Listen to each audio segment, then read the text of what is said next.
Хүүхдүүд нь чөлөөтэй өөрийнхөө бодсноор өөрийнхөө хүссэн юмыг хийж байгаа хүүхдэл ерөөсөө их юм хийж ийн гэж бодохгүйгээр хичээлээ хийдэг байхгүй.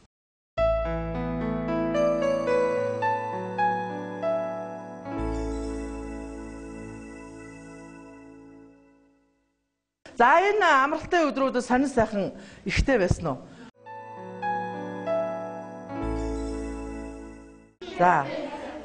За найз нөхдөөгөө болон багштайгаа уулзах сонин сайхан юм байна уу? Сүрэнд их сонин сайхан ихтэй явж байгаа. Сүрэн дээр 5 минутын боломж олгоод сонингийн сонсцгой хүүхдүүдэд тэхүү. Би намштараа дэлхийн түүхийг бүтээсэн 100 хүн гэдэг энэ намыг уншсан. Энэ намын дотроос би энэ хүмүүсийг санамжнаас үүссэн гэдгийг батлан харуулсан Чарльз Дарвин тухай ийм хүний талаар мэдэж авсан. За өөр асуулт яригдахгүй юм байна уу? За билгүүдээ. Би сайн сүрэнгийн танилцуулсан энэ хүний талаар сайн мэдэхгүй. Тийм болохоор энэ хүн ямар хүн байсан бэ? Яг яаж байсан бэ гэх юм би сайн мэдмээр. За илүү мэдгийг хүсэж байна. За тавира. Одоо яагаад санамжны хүн болчихгүй юм бэ? Тэрийг сайн мэдмээр. За бас. За би энэ хариултанд болохоор стандарт хариултанд жоохон мэдээлэл өгье. Яагаад одоо санамжнаас хүн үүсгүй байгаа юм гэвэл зарим санамжны хэрвээ хүн сайн хийвэл бол санамж хэвээрээ харин илүү их мэдэх хүсдэг бол тэр санамж хүн болдог. Энэ талаас нь би мэдэхгүй. Гэхдээ ямар ч гэсэн хүн болдог л сонсчихсан. Тэгээд билгүүдийн асуултанд би хариулъя. Чарльз Дарвин яг ингээд санамжнаас үүссэн түүхийг мэдхийн тулд бужраг гэж өгүүлсэн. Эхлээд анхны гараагаа хэлжсэн. За энэ бужраг гэдэг амтан маань дөрөв байдаг. Будуу хошууд бужраг, дундс зэргийн хошууд бужраг, жижиг хошууд бужраг, дондогч бужраг гэсэн дөрөв.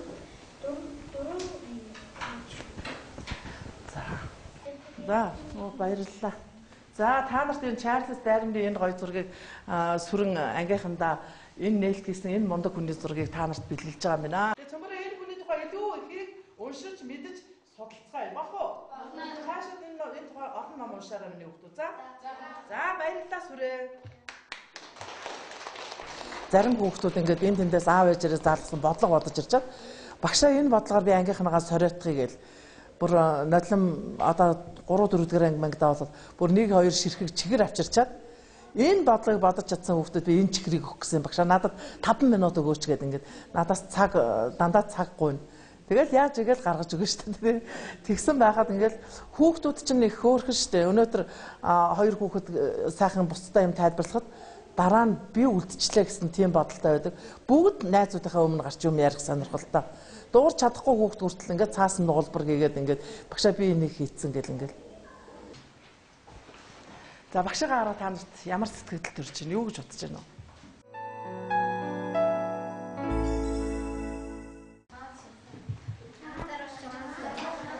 За. Үнтэй залгах гэж байгаа. За. Ээж автаа залгах гэж За. байгаа. За та нар дэвтэр дээрээ өөрсдөө одоо хэрвээ чи энэ цэгэр дээлтэй хөөрхөн банд байсан бол чи юу гэж хэлж өөтөөгөө золгох вэ? За билгүүдээ. Амархан сайн байна уу? Тар шингээс сайхан шинжилгүү. За. Амар болоо сайхан үлжиж байна уу? Сайхан үлжиж байна уу? За өөр намана? Амар байна уу? Амар байна уу? За сая ингэж хүүхдүүдийн ярьж байгааг харахад хандлага нь хүн хүний хандлага ярианы өнгө өөр өөр байна. Амар байна уу? Өвөө амар байна уу? Амархан сайхан шинэлж байна уу? Тэрэн дээр энэ ямар ялгаа байна? Оо тийш харилцаан дээр хүний харилцаан дээр хамгийн чухал юм юу? За одоо тэгвэл хэн өөрийнхөө бичснийг унших вэ? Тарган баттай саашиндээ сайн шинсэн үү? За тэгэхээр надад их гойсон. Яг өвөө аавынхаа өмнө очоод ингээд золгож байгаа юм шиг надад санагдаад байгаа. Би хэн нэгэн танихгүй хүнтэй биш. Яг заавал очиж золгох өвөө аавтайгаа яг золгож байгаа юм шиг. Мөрөнбатын тэр хэлсэн үгэн дотроос өвөө гэж их гоё чин сэтгэлээс энэ дотроос дуудсан тэр үг надад их гоё санагдсан. За тэгвэл та нар хэрэгтэй янз бүрийн сайхан мэдчилгээний үгнүүд зөндөө байдаг да. Одоо хоорондоо та нар нэг ярилцаад сая эндээс гарсан дааг далантай, бэрүү булчинтай, онд минь дорвуу гэдэг энэ их гоё үг гарч ирсэн. Та нар хэрэглээгүй байсан. Одоо тэр үгийг бичээд өшөө тэгээд нэмээд өөрсдөө дахиад зохио. Одоо багаараа ярилц.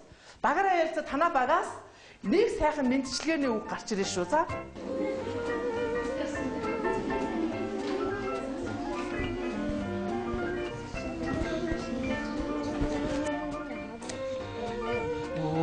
Тийштэй. Тэгэхээр мөнгө цэцгийн хэлж байгаа энэ үгэн дээр нэмээд бас юу аач байгаа тийм шүү. Тэхнийг ч үгүй. Яг ширээн дээр нэг нь хүүхэд нь одоо нэг нь нэмэн одоо нэг нөгөө нь одоо бүгдээрээ тийм болоо шүү дээ. Багш нэг удаа яриад юмш. Тэрэн дотор сайн хүүхэд байгаа. Бас сайхан мэдчихсэн гэрнээс өөрийгөө илэрхийлж чаддгүй хүүхэд байгаа. Тэгээд тэр бүхэн чинь ингээд нэг баг болоо суугаараа. За ямар баг гэдэг маань багийн ухаан утгыг ойлгоцсон. Одоо манай чинь 5 дахь анги чинь багийн утгыг бүр айл хэдийн ойлгоцсон. Би энэ багт ямар ч байсан нэг үүрэг эзлэх ёстой гэдэг. Багийн ахлагч нөгөө хүүхдтэйгээ за чи энийгээ чадна гэл ингээд за чи гой зурд юм чи энийгээ зурчих. Чи гоё бичдэм чи энийгээ бичгээд нөгөө дуурж чаддгүй хүүхдүүд бүх хүн юм хийх ёстой гэдгийг ойлгоцсон учраас хүүхдээ үлдэхгүйгээр ингэж харилцаж болдог. Яг бүх нийтийг хамруулж болдог. Хамгийн их сайхан гэж. За намайг та нар ярилцах хоорондоо багшаа нар сонсороо. Амархан сайн байна уу? Сар шиндээ сайхан шинэлвүү. Дааг далантай, бэрүү булчинтай онд тарган орвуу. Би лагшин тунгалгуу. Сүрэг тарган онд минь орвуу. За энэ дотроос та нарыг хэлэгдээгүү, та нарт бичгдээгүү тийм сонирхолтой мэдчилгээний үг байна уу? За бичээд тэр ямар үг вэ? За ямар үг вэ? Сүрэн хэлдэ. Би лагшин тунгалгуу. За бүх хүүхдүүд бичих. Энэ үгээс сонсоогүй танах сонслоо энэ үгийг. За бичээд би лагшин тунгалгуу гэд. За багш нь бичгийг харъя. Энэ лагшин гэдэг үгийг зургаар өөр үгтэй холбоо үгээр өгүүлбэрт оруулаад тэгээд яг уу. Лагшин гэдэг үгийн утгыг найс нөхдөд тайлбарлаж чадах болж ирээрээ. Манай энэ сургуулийн системд чинь их маш их даалгавраар хүүхдүүдийг залгаадаг тийм юм байна шүү дээ. Тэгэл гэртээ очиод ороо нэг хичээлээ тараал ирээл ороо унтан унтлаа даалгавраа хийгээл өглөө босоод даалгавраа хийсээр бол яваад хичээлдээ явдаг. Ингээд залах тийм харагддаг л та. Харин энэ алтан цэцэг багшийн хувьд бол одоо тэгж их хүүхдүүдийг даалгавраар их шахах биш. Тоглох за мөн одоо тэр даалгаврын нь ойлгомжтой богино хугацааны дотор өөртөө авах тэр авшиг авах чадвар тэр талаас арай илүү ханддаг юм болов гэсэн тийм ойлголт надад байна. Хүүхдийн ярианаас өөрийгөө ингээд бусдад илэрхийлж байгаа чадвараас л ерөөсөө тэр хүүхд яг яаж өөрчлөгдөх нь гэдгийг мэдэгддэг. Хичээлийн ерөөсөө багшийн гэрийн даалгавраа хийсэн үү гэж асуух биш. Багш орж ирэл мэдлэхэд багшаа надад тэр гэрийн даалгавар тийм сайхан байсан энэ нь ингэж таалагдсан гэл ярьж байгаа тэр ярианаас л энэ хүүхдэд миний өгсөн даалгавар энэ миний хийлгсэн хичээл яг миний энэ хүүхдэд юуг нь хийлгэх гэж яаж хөгжүүлэх гэж хандаад байна уу гэдэг тэр хандлага бол яг тэрнээс л ил харагддаг.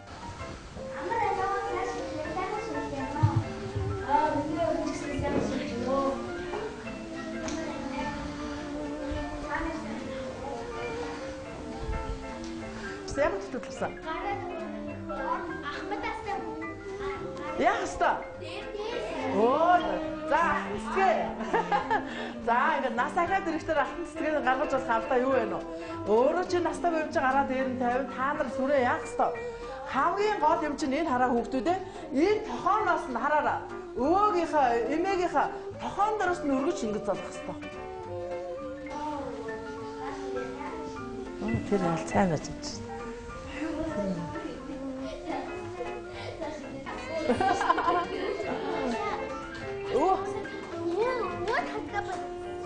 Тий, өвөө нь хадаг өрөөс суучдаг үстэй. Манай нутагч өвөө өвөө нь хадгаа өрөөс суугаад тэгээд нөгөө хүмүүс нь хадагтай гаран доогоор нь золгодог байхгүй юу? Танаа нутагт яадаг юм бэ? Тийм үү. Тэгэхээр хүүхдийг бол чөлөөтэй яриулж сэтгүүлж хүүхдүүд нь бол ярих чадвар бол нэлээд сайн. Өөрийнхөө үзэл бодлыг чөлөөтэй илэрхийлдэг. Энэ арга туршлага нь бол сургуулийн хэмжээнд бол төвөнд дэлгэрүүлэхээр бид нар зорж байгаа. Залуу багш нартай Алтан цэцэг багш маань одоо 25 жил багшилж байгаа багш. Тэгээд олон зүйлийг зааж зөвлөдөг. Ер нь бол Алтан багшийн хэлж байгаа үг хэллэг хийж байгаа үйлдэлээс л ер нь залуу багш нар маань их зүйлийг сурж байдаг. Одоо энэ хүүхдүүд анхаарал халамж тавих яах талаар бүх зүйл дээр чиглүүлэгч байж чадсан. Хүүхдийн эцэгхүүд бол хамгийн их ойр маш их одоо дотн танилцдаг. Өөрөө ч одоо 3 дахь хүндлэнгийн хүчин зүйл бол эцэгчүүд. Хүүхдийг одоо нийгэм төлөвшүүлэх, боловсрал олгоход хамгийн их гол юм ганцхан бие биш, ганцхан хүүхэд биш.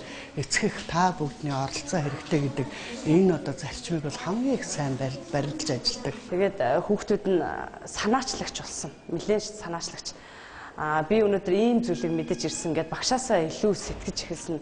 Багшийн минь бас нэг том арга байсан юм болов. Багш одоо ингээ хүүхдүүд зураг аваад бичлэг хийгээд ингээд тэгээд багш одоо наа зураг авч байгаа бичлэг хийж байгаа бүх юмнуудаа угаалгаж сайхан тайлбартай яаж флаш дээр суулгаж ангийнхантаа сонсгоороо гэхэд тэгэхээр нэг өдөр би санаачлаг гаргаад ингээд авсан бүх зургууд багшийн шагнал энэ үед ингээд хишиг жаргалын төрсөд оруулж ирсэн. Тэгээ багш хишиг жаргалын зургийг авсан. Энэ дээр болохоор манай найзууд намрын спартакиадаар бага медаль аваад тэгээ тэр зургийг даруулсан. Ирмүү найз маань багш захирал нарын зургийг авсан байлаа. Манай багш хамгийн гоё харагдаж байсан болохоор Ирмүү найз маань багшийн зургийг авсан байх. Энэ алтан гацсуудтай зургийг авсан. Тэгээ энэ захирал дараагийн зургийг авсан. За энэ бол би манай багш эхлээд анх ном уншиж байхдаа нэг зөвлөгөө бүсгүй хүний тухай зөвлөгөө уншсан. Би уншиж өгөө. За бүсгүй хүний эрүүл байх нь чиний эрх биш. Өөрөг бөгөөд ээж авийнхаа өмнө, чиний ижил ханыхаа өмнө, Монгол угсаагтны өмнө чиний хүлээс нь өөрөг хариуцлага мөн. Охин хүний эрүүл мэнд бол үндэсний баялаг мөн. Энэ учир нь гэвэл өвчтөө эмэгтэй хүнээс өвчтөө хүүхэд л гарна. Тийм болохоор эрүүл эмэгтэй хүнээс эрүүл эмэгтэй хүн гаргахын тулд энийг сануулсан байгаа. Зарим хүмүүс их боловсролтой гэсэн хүн болоогүй боловсролтой хүмүүс их байдаг. Тэгвэл үндэс суурийг тавих тэр хүн болох талаас нь их анхаард юм болов уу гэж би ойлгодог. Би одоо энэ багшийн хичээл сургууль дээр мэдээд одоо хичээлд сууж үзсэн. Хүүхдүүдэд тулгын хүлээлгэхээс илүү өөрсдийг нь сэтгэх, өөрсдөө тэр суралцах, тэр боломжийг хангах талдаа ондоо юм.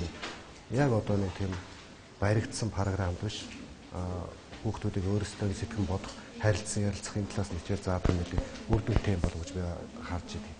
Хүүхдүүд маань ерөөсөө маш энгийн юмдар би одоо ээждээ тусалдаггүй аягаа аваадаггүй байсан бол аягаа аваад сурна.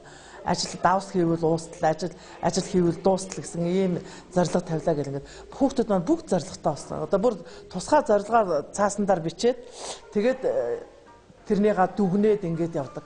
Жишээлбэл одоо энэ Мөрөнбат гэдэг хүүхдэд ярих чинь энэ дээр 9 зорилго дэвшүүлснээс нэгдүгээр удирал одоо энэ дээр 2 дахь, 3 дахь, 4 дахь, 9 дахь зорилго нь биелчиж би хичээлээ чармаан залхуурлагаар сайн хичээлж их мэдлэгтэй болсон.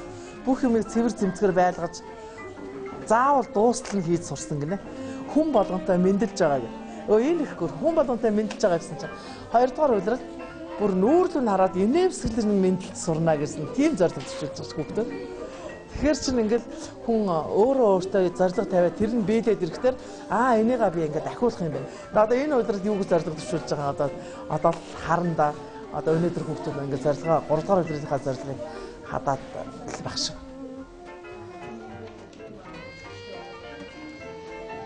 5 дугаар ангид орж ирээл зорилго гэдгийг мэдээд тэгээд зорилгоо төвшүүлсэн. Тэгээд яг одоо энэ жилээс ингээ харахад би математикта хуваахтай их муу байсан л та. Одоо багшаараа давтлага аваад сайн болсон. Аав ээжийнхээ үгийг сонсдог болсон. Энтергээл Бас одоо би 3 дугаар үйлдвэрлэлийн зорилго дээр болохоор би нэг улсаас нэг шалгалт ирэх гэж байгаа. Тэрний бэлдээд Монгол математик илүү улам сайн болгоно. Одоо тэрэндээ өргөжл бэлнэ тий. Жишээлбэл энэ манай анги ажлаа яаж зохион байгуулдаг вэ гэхээр төлөвшлийн талаар, эрүүл мэнд, авиасны талаар эцэг эхчүүд нь хүүхдэд ямар төлөвшүүлмээр байна. Эрүүл мэндийн талаар нь юу хиймээр байна. Тэрнийг багш юу хийх юм? Ээж аав өөрсдөө юуг нь хийх юм? Хүүхэд юуг нь хийх юм? Бид бол эцгийг одоо анги дотор байгаа хүүхдийнхээ эцэг эхчүүдийг бол одоо баг болгодог, улирлаар ажлын даалгадаг, эцэгхүү тэрийгэ тайлагнадаг, багштайгаа хамт оролцсон хүүхдүүдээ бүгдийг одоо жишээлбэл нэг улирал гэхтэл одоо аяллалын баг гэхтэл 4-5 эцэг яг хуваарлагдвал тэрийгээ сургалт хүмүүжлийн баг байвал бас тэрийгээ одоо гадуур одоо бусад одоо хүүхдийг зөвхөн сургалтын дээр нэрстэй чөлөө цагаа нийгэмшүүлэх, хамт олон болгох, бие биенээ ойлгох, хүнлэг ёс суртахуунтай болгох талаас манай эцэгчүүд бол алтан цэцэг багштай хамгийн их дотн ажилладаг. Эцэгчүүд 7 хоног болгоно ажил зохион байгуулалтаа болохоор биднэрт маш гоё юмнууд зааж өгдөг. Манай аав аймгийн арслан болохоор биднэрт ингээд нөгөө дасгал зааж өгсөн. Энэ дасгалаа бид нар завцарлагын 5 минутаар коридорт гарч хийдэг. Бас биеийн тамирынхаа хичээлээр хийдэг. Дэлхийн бүх хүүхэдтэй хамтдаа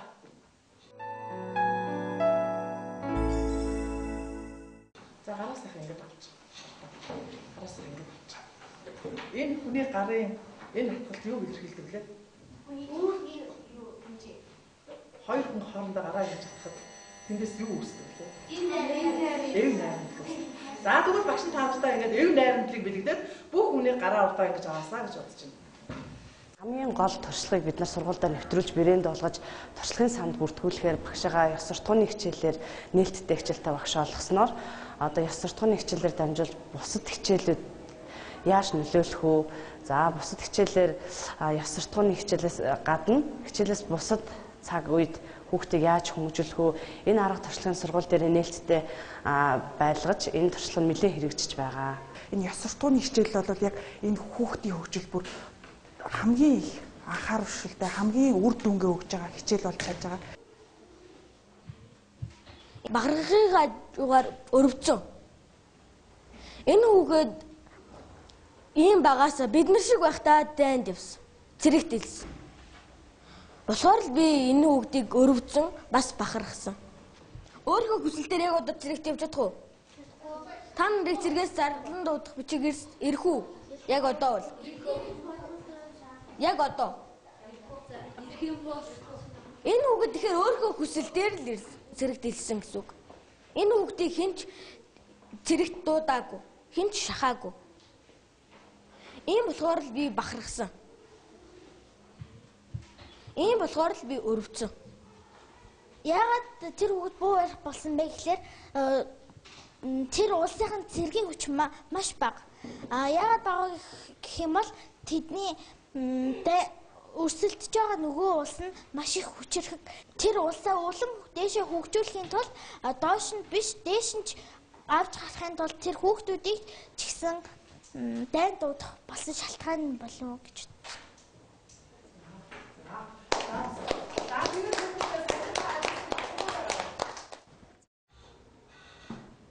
Би яг үнэндээ одоо гадаа бидний гудамжийг цэвэрлэх, тэр шороо, тэр цасыг цэвэрлэж өгдөг. Тэр хүмүүст үнэхээр их баярлаж одоо яаж энэ Улаанбаатар гэсэн хотоо цэвэрхэн байлгах, яаж тийм сайхан болгохын төлөө тэд нар өөрсдөө хүссэн. Тийм болохоор би тэднэрт эхлээд туслахыг маш их хүсэж байна.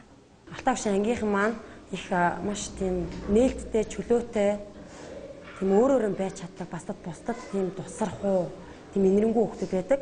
Хүүхдүүд нээлттэй, чөлөөтэй байснараа хүүхдийн сэтгэх чадвар нь буюу хэл ярианы төвшин бол өөрийнхөө санаа бодлого илэрхийлэх төвшин маань хамаагүй нээлттэй болдог. Би бол ангийнхныгаа ерөнхийдөө тийм нээлттэй, чөлөөтэй өөрөө байгаасаа гэж хүсдэг. Алтайвшийн тэр туршлагаасаа бас ангидаа нэлээд нэвтрүүлэх гэж оролдож байгаа. Шар хамтаас гэсэн энэ сэдвтэй ажлыг 7 хоногийн хугацаатай гэх юм уу, сарын хугацаатай гэх юм уу, миний хүүхдүүд өөрсдөө шийдэцгэнэ. Тэгээ яг юу хийхийгээ цөмөр одоо ярьж тохирцгоё. Тээх үү? олон нийтийн сайн сайхны төлөө тусламж үзүүлжсэн тийм тохиолдол та нарт байна уу? Байгаа. Манай ангийнхаа чи ер нь их тусрахгүй, нэгэндээ их тусрахгүй, ээж аавд ч гэсэн бас хэлдэг. Ингээл нэгнийх нь бие нөвдөхөд ерөөсөө яах вэ хүүгээл надаас илүү ингээл санаа тавиал айгуух тусалж дэмжиж явдаг байхгүй юу. Энд тэнд болсон тэр халуун сэтгэл аян маяг ингээд энэ аяны хүрээнд чинь айгуух хөөрхөн шүлэг хүртэл зохиогоод ингээд сэтгэл санаагаар ингэж дэмжлээ шүү. Тэгээрээ ингээл захаа махаа бичнэ. Тэгээд бас өөртөө байгаа илүү дутуу дэвтэр ном гэж уншсан ном өдрөө бол дандаа ангидаа авчирч ангийнхаа номын санд ч юм уу сургуулийн номын санд ч юм уу бусад хүмүүс уншиг миний номын санд байвал би ганцаараа уншина. Сургуулийн номоос нь байвал олон хүн уншина гэд уншаад дуцсан номоо хүртэл авчирч өгдөг.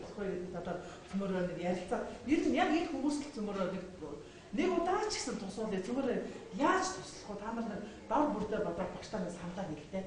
Сарын хугацаанд тэр хүмүүсийн ажлыг хөнгөвжүүл одоо гудамж талбайныхаа хэсгийн газрыг ч болов цэвэрлэж тусуулъя гэж бодож байна. Би бэлгийн их аргыг ангийнхандаа зааж өгнө.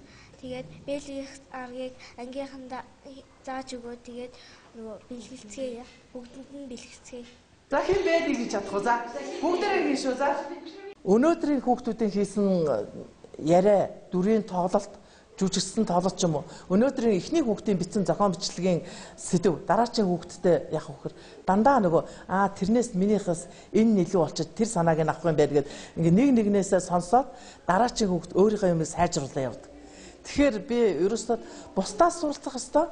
Бусдын сайн юмыг яах вэ? Өөртөө тусгаж авах ёстой. Тэрийг мэдээгүй юм шиг өнгөрөх юм бол тэр хүн алдчихж байгаа юм. Тэрийг мэдээд найз нь сүрэнгийнхаас тэрийг ашигласан, найз нь эмүүжингийнхаас энийг ашигласан. Эмүүжингийн тэр өгүүлбэр таалагдсан учраас би энэ сэдвтэ оруулсан гэдэг ч юм.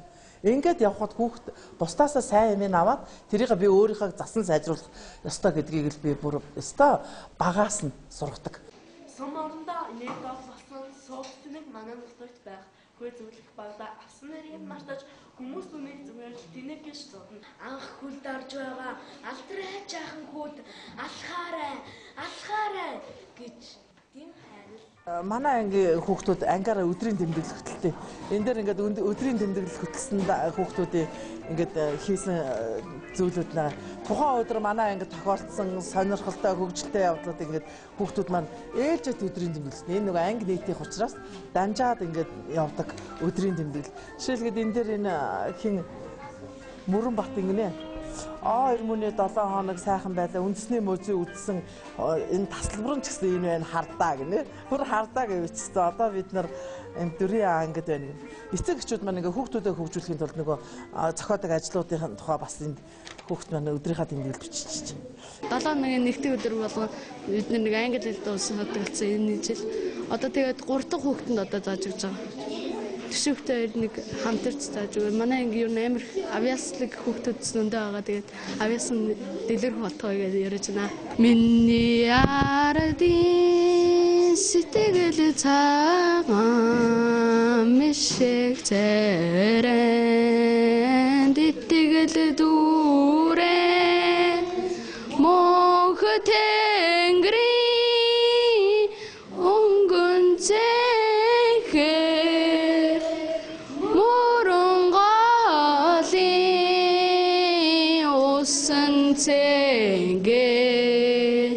миний ардын висэн орно мэдгэн зорчих занан